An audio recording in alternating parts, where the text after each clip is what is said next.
Dan Frank, donc vous avez écrit le scénario de Carlos avec Daniel Lecomte, je crois, et Olivier Assayas. Oui. Celui de la saison 1 des Hommes de l'Ombre.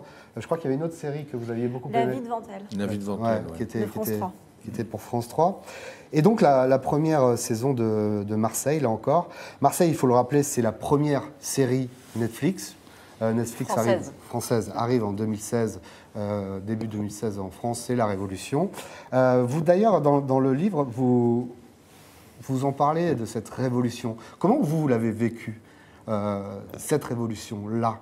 Comment, quand Netflix arrive, on a l'impression que toute la production, tous les producteurs se mettent en ordre de bataille et que c'est la course à l'échalote. Oui, c'est ça. C'est-à-dire qu'en fait, ils avaient fait une espèce d'appel d'offres en demandant à des producteurs et à des scénaristes de proposer des sujets ou des développements. Et donc, on avait gagné ce concours. Voilà. Et ça a donné lieu à Marseille, qui n'est pas le sujet du livre. Non, mais d'ailleurs, l'écrivain que vous décrivez, ce n'est pas vous, mais pas tout à fait un autre. Non, c'est pas ça, c'est que j'ai raconté l'histoire d'une série que j'ai imaginée totalement, qui est une histoire de faux monnayeurs, de fausse monnaie, qui est à partir d'une histoire vraie, j'ai composé une série qui ne s'est pas tournée, qui se tournera peut-être d'ailleurs. Il en est question, ce qui est amusant.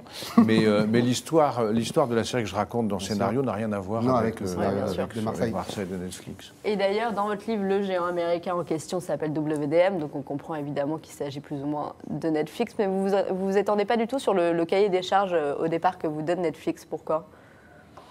Mais parce que c'est un roman.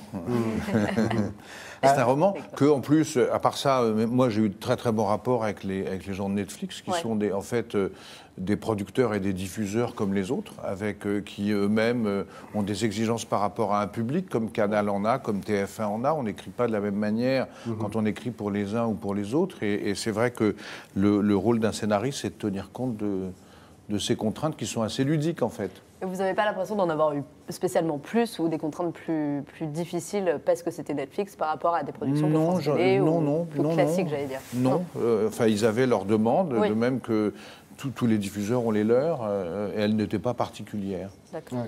Je le disais en introduction, ce livre n'est pas un règlement de compte, Non. mais on peut se demander s'il n'y a pas dans cette démarche quand même l'ambition de réinjecter de la littérature dans un objet, une série, qui en fait considérablement l'économie. Oui, c'est-à-dire, encore une fois, moi mon désir c'était de raconter comment ça marche. D'abord, c'est quoi la différence entre un écrivain et un scénariste? C'est la première des choses. Vous êtes tout seul sur votre livre, vous êtes plusieurs. Et de raconter... l'écriture des séries, elle est au fond... elle est très spécifique. Elle me rappelle un peu quand même, je le dis dans le livre d'ailleurs, l'écriture la littérature au XIXe siècle. Ouais. C'est-à-dire, quand les livres étaient diffusés... les feuilletonistes, on est chez Eugène Sue, Dumas, Balzac.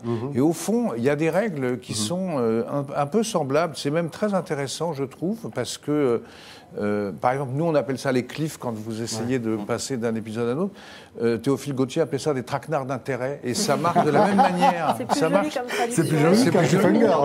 Et honnêtement, et quand vous voyez, par exemple, que Balzac commence très fort et se fait battre par Dumas parce que lui, il a des traquenards d'intérêt plus forts, et en vérité, la culture des séries aujourd'hui, je trouve qu'elle est extrêmement intéressante parce que on a les mêmes débats que les auteurs ou les lecteurs avaient à propos des feuilletons littéraires du 19e. Qui passaient pour beaucoup dans le Figaro. Alors, puisqu'on parle de la série Marseille et qu'on va beaucoup en parler, je vous propose que peut-être qu'on regarde quelques images pour que les spectateurs se fassent un petit avis. C'est la bande-annonce de la saison 2. Qui vient de débuter, c'est ça? Ouais.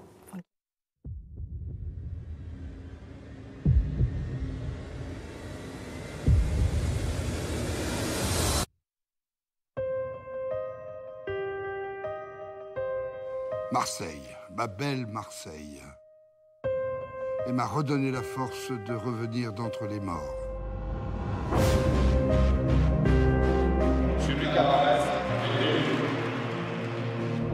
Ce qui arrive à Paris, c'est inespéré. Son groupe acceptera jamais de faire alliance avec nous. Lui, il fera jamais le jeu de l'extrême droite. J'appelle Jeanne Coste.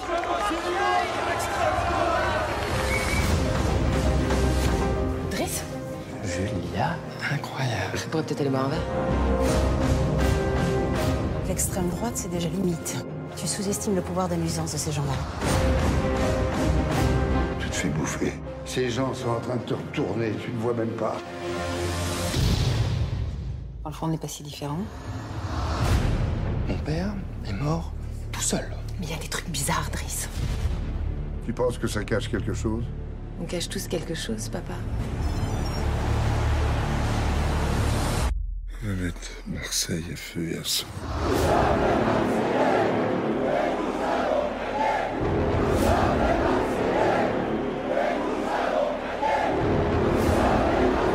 Tu me pardonneras jamais, en fait.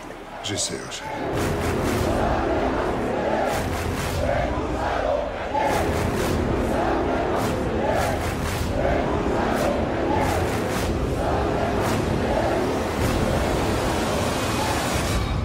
Tu voulais la place? Tu l'as.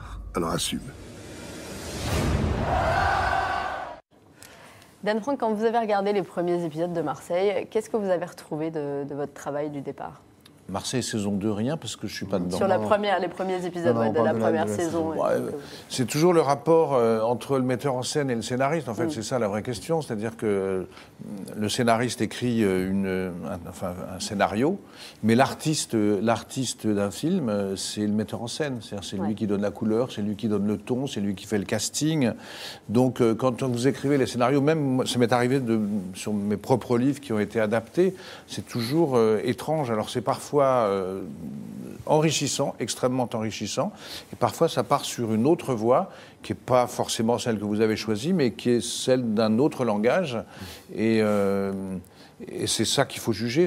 Au fond, c'est... Mais cette intervention du metteur en scène arrive pendant l'écriture du scénario ou au moment de la réalisation?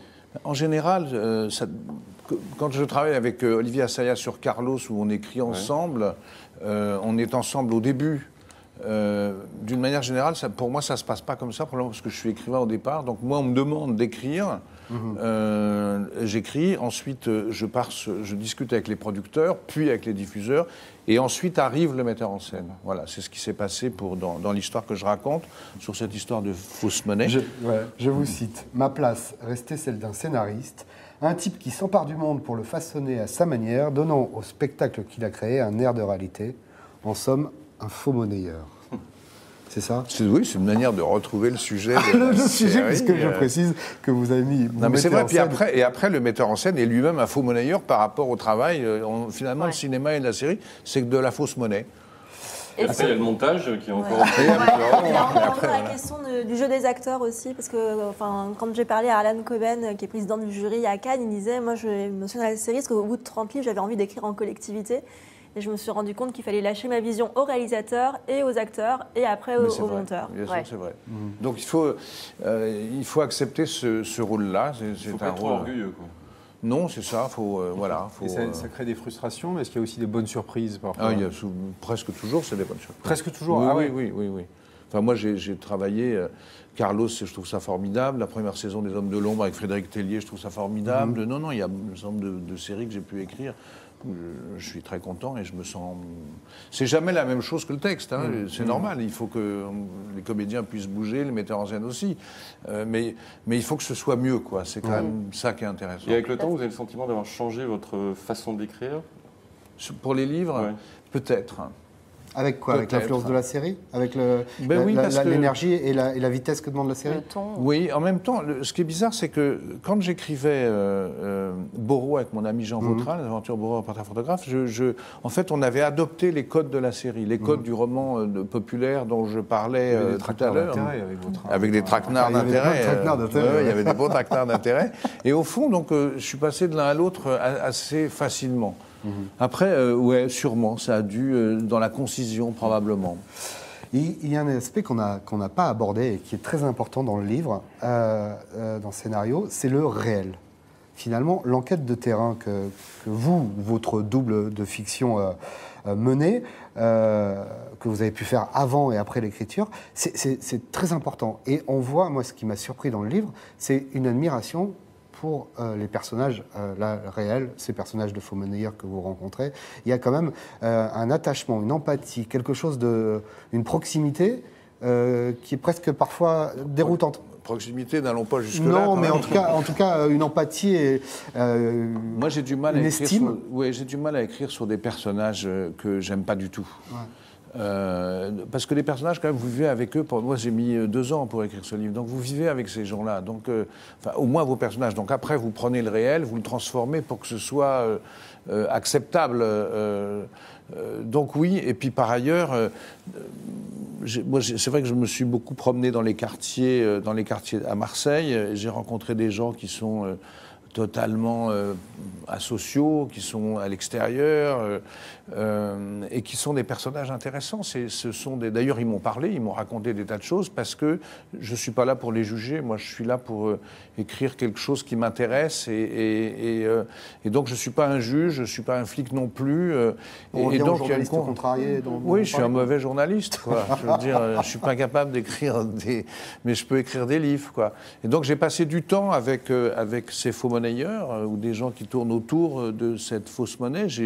Et j'ai rencontré des caïds, des tas de personnages qui sont intéressants. Je ne dis pas qu'on doit les défendre de son point de vue moral, ça c'est autre chose, mais ce sont des personnages intéressants. C'est une matière romanesque en fait. C'est une matière romanesque. Est-ce que vous avez eu des retours de ces gens justement que vous avez consultés mais avant c'est-à-dire qu'avant de publier, je leur ai fait lire. C'était peut-être mieux pour la sécurité. C'est plus bah oui, parce que c'est comme plus prudent. l'histoire dont je parle, qui est une histoire donc de fausse monnaie, une idée géniale, c'est des gens qui ont braqué un jour un avion qui transportait du papier fiduciaire en direction du Maroc. Et qui ont pris ce papier fiduciaire et qui ont transformé ce papier fiduciaire en billet. Donc ils vendaient de la monnaie marocaine moins chère à des gens qui l'utilisaient. Donc je trouve que l'idée, elle est ça vous fait rire parce qu'elle est quand même séduisante. Et simplement, il y a eu des procès, des choses comme ça. Ils ont été arrêtés puis libérés. Donc il fallait quand même que je fasse un peu gaffe. Parce que vous les défendez jusqu'à la fin, puisque vous êtes au procès à la fin et vous les soutenez, vous allez témoigner. J'ai témoigné pour l'un d'eux, oui, un type que j'ai trouvé extrêmement intéressant. Voilà, et qui était sorti d'ailleurs, il n'était pas en prison quand je l'ai défendu. Ouais. Page 383 de scénario. C'est du mentir vrai aragonien, comme on dit. Vous écrivez, cette série qui va naître sera décevante, je le sais. Et vous ajoutez, j'en serai pour partie responsable. Donc, votre double a anticipé la catastrophe. Même, il y a des scènes hilarantes où vous racontez, ou plutôt votre double raconte qu'il a vu Marseille sur le canapé avec sa famille et que tout le monde tire une tête de 6 pieds de long. Et pourtant, Dan Frank, j'ai revu les images, on les a pas là, on aurait dû les prendre. Vous montez au créneau, vous montez au front pour défendre Marseille, votre bébé au départ, mais qui a complètement été dévoyé. Là, vous ne parlez pas du livre. Non, mais c'est peut-être là aussi où on voit la force du roman, c'est que la force romanesque, c'est que la réalité, c'est que vous êtes allé quand même défendre cette série, même si on a l'impression que tout vous a échappé, ou en tout cas tout ce que vous aviez bâti, imaginé, peu à peu, s'est délité. Bon, comment je réponds finement à cette question? Surtout, est-ce que c'est votre double qui répond? Alors je sais. C'est absolument vrai que mon double dans ce livre, dans le scénario, n'aime pas du tout ce qu'on a fait de son travail. Voilà. Il n'aime pas du tout et il est pour partie responsable parce qu'il a écrit. Voilà. Et que simplement, quand vous écrivez, par exemple, quand vous écrivez des scènes d'amour ou de baise, eh bien, c'est 2 lignes et éventuellement une phrase de dialogue. Mais c'est pas vous qui tournez, c'est pas vous qui mettez en scène. Voilà. Donc, quand vous voyez la scène, parfois vous êtes un peu estomaqué, quoi. D'autant que le double de Florian Emilio Siri, puisqu'il est question qui s'appelle Stoge dans le livre, lui, vous aviez présenté un sexe sadique, c'était la pire des choses à faire, parce que lui, il voulait rajouter du sexe, il voulait une scène avec 2 femmes entre elles, parce que la vie d'Adèle, ça marche bien. Ça marche, donc, tout ça est un peu... Mais ce que je veux dire, c'est que, en fait, le scénariste a tort. Parce que la série en question sur la fausse monnaie, elle remporte un triomphe incroyable. C'est-à-dire qu'elle a tous les prix. Et donc, le metteur en scène a raison. C'est sa vision à lui qui gagne, c'est pas celle du scénariste. Et le public suit sur la saison 1, un peu moins sur la saison 2. D'ailleurs, on nous demande est-ce que quelqu'un sait autour de cette table s'il va y avoir une saison 3 de Marseille. Ouais. Ça n'a pas été annoncé. Enfin, Florent Siri dit qu'il y a matière à et qu'il espère, mais Netflix n'a pas renouvelé pour l'instant. Et quand la série avait été créée Marseille, il avait tous entendu qu'il y aurait 2 saisons à la base. Après, sur la 3e... C'est pas exactement comme ça, parce que sur la saison 1, parce que quand même, il faut savoir, alors là, on parle de Marseille série et pas une autre série. On entend bien.